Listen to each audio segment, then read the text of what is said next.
What appealed to me initially, I mean, when I read the book, I just fell in love with it. I miss the romance. I used to travel a lot around the world, and, you know, Santorini was one of my favourite places to go. So this almost was a replica of that, but with the modern element to it as well.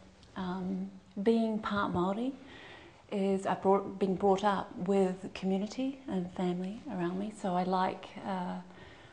love the idea of being able to come out of my private sort of place that I've designed and then be in amongst my family members, and, you know, could be friends, associates, anyone that I consider family, and have meals together. My grandfather got very ill. He had cancer.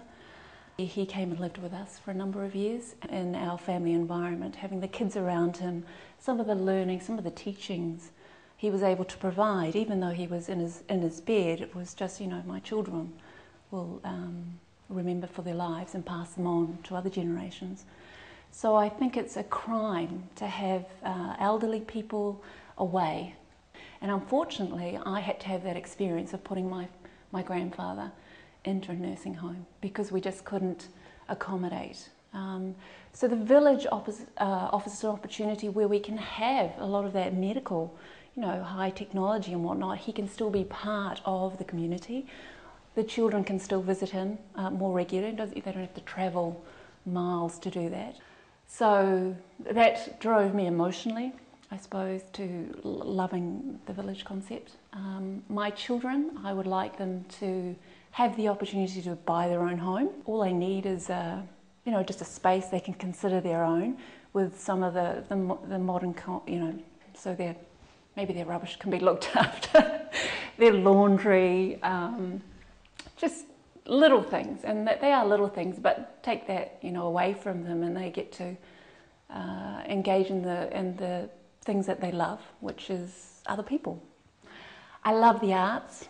I love theatre, and I do not like to travel miles to go to wonderful theatre. So the idea of the plazas is just fantastic. You know, if I can go to a show every night, would be just wonderful.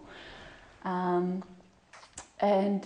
even just to see, you know, just artists on the street or buskers. I just love being in amongst that. I don't have to participate necessarily, but I love to voyeur, I suppose. You know, I get a lot of joy out of that. I love the idea of being able to run my business from home or a little place even in the sort of industry area of the plaza.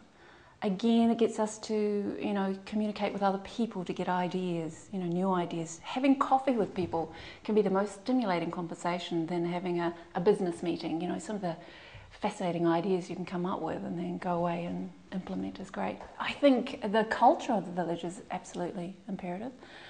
So I like the fact that we're like-minded, but we're not alike. So I think that's an important aspect of the village, is that I like the variety of people. I like different value sets, but that fundamentally underpinning those value sets, there's a foundation that we agree that you know, a beautiful place to live, a very loving, peaceful, vibrant, exciting place, you know, is sitting out and underneath all of that. So I like the diversity of people, is what I'm saying. So to bring my friends here from overseas would just be magnificent. They would love it. In fact, I'm pretty sure most of them would want to come and live here. The village for me, it's about quality of life. I think we spend a lot of time and wasted energy doing a lot of things we really don't need to do to have a quality of life. The village offers you and enables that experience to be had. You would need to read, you know, how to build a village. It's not, there's a lot of, you know, village ideas out there, but this encompasses so much more. Look, I would just read the book. That's all I have to say. Read the book, be inspired, and then get engaged and come live in the village.